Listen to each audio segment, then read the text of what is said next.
Buenas tardes compañeros y profesor. El día de hoy les vengo presentando el tema del transistor BJT, el funcionamiento interno de este. Para empezar, el transistor es de una unión bipolar, que por sus siglas en inglés es Bipolar Junction Transistor. Son dispositivos semiconductores de un estado sólido que permiten controlar el paso de corriente o disminuir voltaje a través de sus terminales. Estos transistores suelen ocuparse en el campo de la electrónica, comúnmente como interruptores electrónicos, amplificadores de señales o como conmutadores de baja potencia. Las estructuras de este transistor suele ser el tipo P y N, que este es de estos son diodos semiconductores. También existen transistores del tipo NPN y el PNP.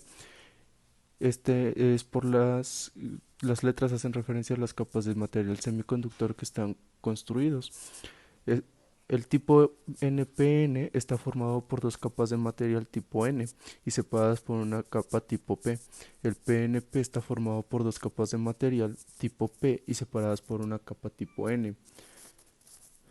Los parámetros principales de los transistores BJT es la polaridad PNP y NPN, el VCE, que es el voltaje de colector emisor, el IC, que es la corriente de colector, el PD, que es la potencia de disipación de frecuencia de trabajo.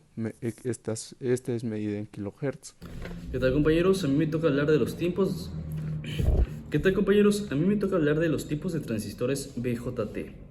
Existen diferentes tipos de transistores BJT que pueden utilizar para sus proyectos de electrónica, pero dependiendo de las características de tu proyecto, será el que tú puedas utilizar o el que mejor se acople a tus necesidades. A continuación te voy a mencionar las características de los más utilizados.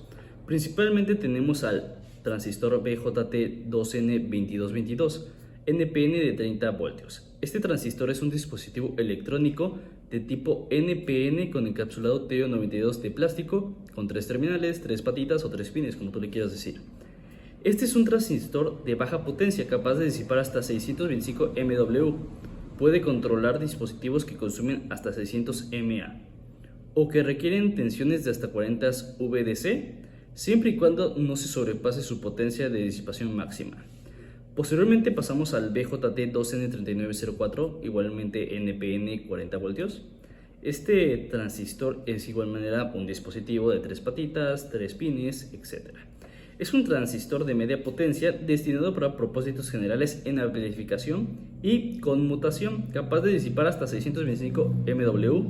Puede controlar dispositivos que consuman hasta 200 mA o que requieran tensiones de hasta 40 VDC. Ahora pasamos al BJT2N3906 PNP, de igual manera 40V. El transistor BJT2N3906 es un dispositivo electrónico de tipo PNP con encapsulado TiO92 de plástico, de igual manera 3 patitas, pines, etc. Diseñado para aplicaciones de amplificación y conmutación de media potencia, igualmente destinado para propósitos generales, capaz de disipar hasta 625 mW.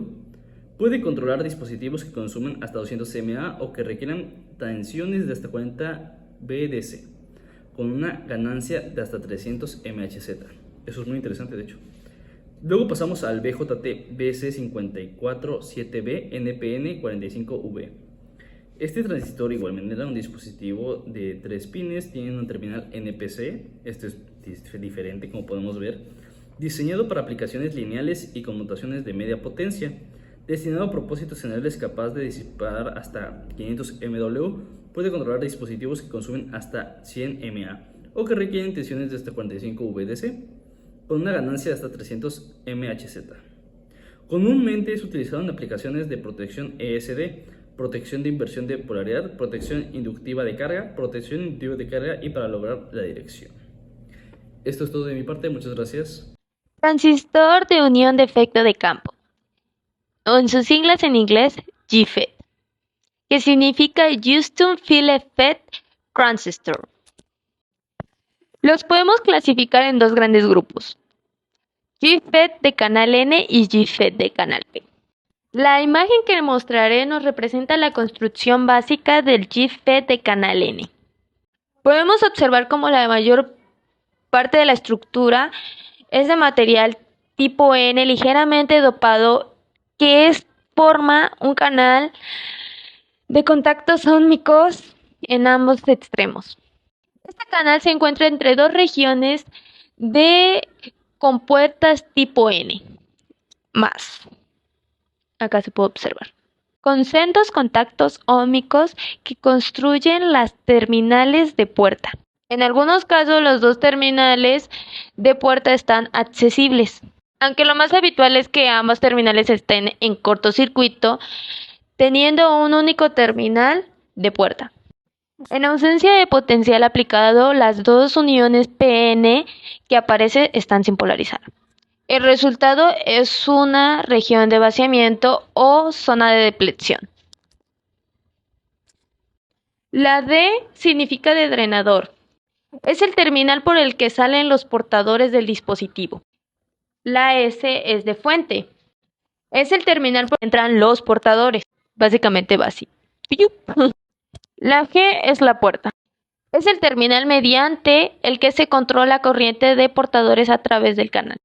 Aquí podemos ver la representación del GFET de canal N y el GFET de canal P. Básicamente lo mismo, pero diferente. O sea, en lugar del... ¿Se entiende? Esta es su representación de su símbolo electrónico. Esta es su representación en el símbolo electrónico para el GFET de canal N y este para el GFET de canal P. La diferencia entre ambos símbolos reside en la flechita de la puerta.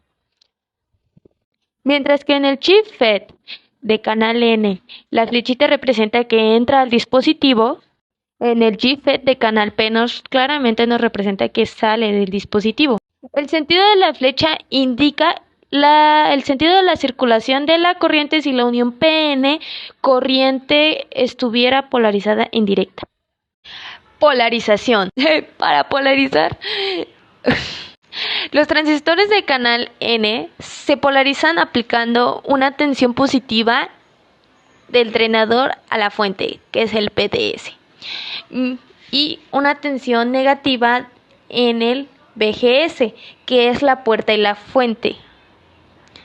Esto hará que la corriente circule del drenador a la fuente. Caso contrario en los transistores de canal P, ya que en el PDS se debe aplicar una tensión negativa, mientras que en el PGS se debe aplicar una tensión positiva. Esto hará que la corriente circule en dirección de la fuente hacia el drenador. O bueno, fluirá. Principio de funcionamiento. Principio de funcionamiento. Al establecer una tensión BGS igual a 0, las terminales de fuente y puerta están al mismo potencial. Por tanto, la zona de depleción del lado de la fuente será semejante a la que teníamos en condiciones de no polarización. En el instante que apliquemos una tensión BDS, los electrones serán traídos hacia el lado del drenador, estableciéndose una corriente ID, en el sentido mostrado aquí. En el instante que apliquemos una tensión BDS, los electrones se verán atraídos hacia el lado del drenador, estableciendo una corriente IDS que se muestra. Bajo esta... Hola, ¿qué tal? Como consiguiente yo pasaré a hablarles sobre el MOSFET. Las siglas MOSFET vienen de las palabras metal, oxide, semiconductor, field effect, transistor, que en el español significan transistor de efecto de campo, metal, óxido, semiconductor. En otras palabras, un MOSFET es un transistor. Este componente electrónico se encarga de regular la salida de voltaje a partir de una tensión en una entrada dada. En el mundo de la electrónica son muy ampliamente conocidos los transistores BJT, que mis compañeros mencionaron anteriormente, y ya estos sirven para regular la salida de corriente, mientras que los MOSFET regulan la salida pero en el voltaje. El funcionamiento es básicamente el mismo, solo que los BJT regulan la intensidad, es decir, la corriente, y los MOSFET regulan la salida del voltaje. En este caso he referido que los ordenadores o los MOSFET son pequeños chips que se encargan en los componentes que necesitan regular el voltaje.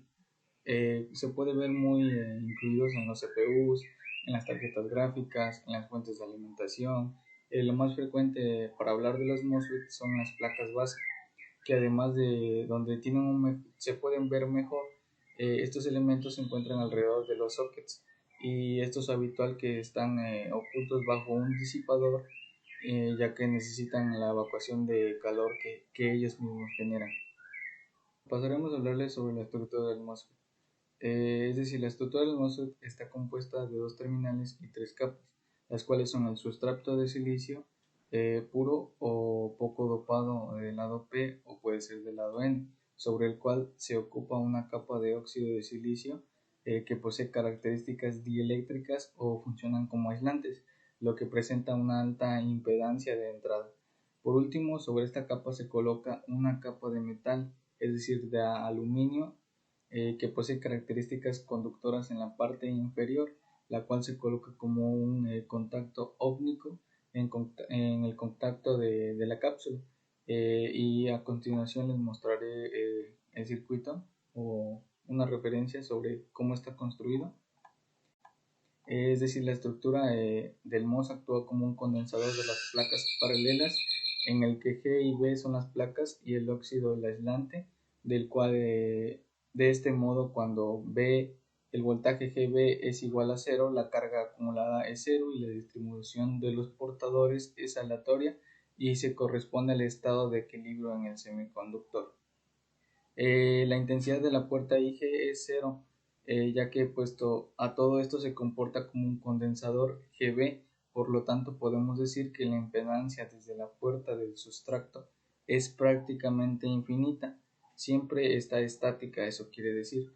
Básicamente la estructura del MOS permite crear una densidad de portadores libres suficientes para sustentar la corriente eléctrica.